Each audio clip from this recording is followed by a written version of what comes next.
Will dunking the bride in icy water kickstart the perfect family? When I was growing up, my mother worked full-time as a wedding photographer. By the time I was 18 or 19, I had assisted her at more weddings than I could count, hoisting equipment, holding reflectors, and generally helping to keep things running smoothly. Although many of those events have blurred together over the years, smiling brides, dancing guests, lovely vows that fade in memory, there's one wedding I'll never forget. The bride, the groom, and their entire party had chosen a campground as both their ceremony and reception venue. It was a laid-back, rustic affair, with the scent of pine needles in the air, picnic tables set up near a lake, and campfire smoke drifting lazily overhead. For a while, everything seemed to be going as planned. The ceremony had been short and sweet. The guests were dressed casually.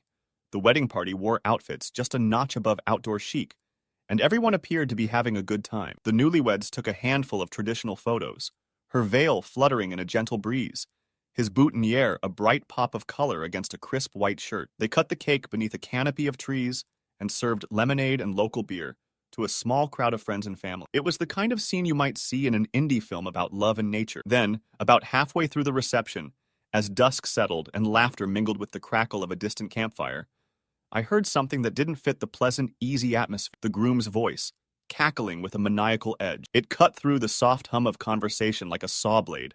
Curious, and a little worried, I craned my neck to see what was happening. On the opposite side of the clearing, two of the groomsmen were dragging the bride toward the lake.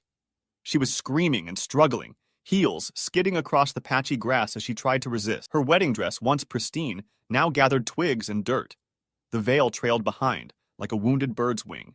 Before anyone could intervene, the two men heaved her into the frigid water. There was a splash, followed by gasps from the guests who had turned to watch the spectacle. The bride emerged a moment later, spluttering and furious, her once elegant hairstyle reduced to limp strands of wet hair plastered across her face. Her makeup, carefully applied earlier in the day, now ran in dark streaks down her cheeks. Even from a distance, I could see the rage burning in her eyes. If she could have throttled someone on the spot, I suspect she would have. Her appearance, unfortunately, could only be compared to a drowned creature, except comparing her to a drowned rat, as rude as that might sound, would have been an understatement. She looked betrayed, humiliated, and furious. But what lodged in my mind most deeply wasn't just the cruelty of that sudden dunking, it was the groom's reaction. He stood there, laughing hysterically, making no move to help his new wife. Not an ounce of concern, not a single apology, just mirth, as if this were some hilarious prank that should have delighted everyone. Even as a teenager, I knew that if you truly cared about someone,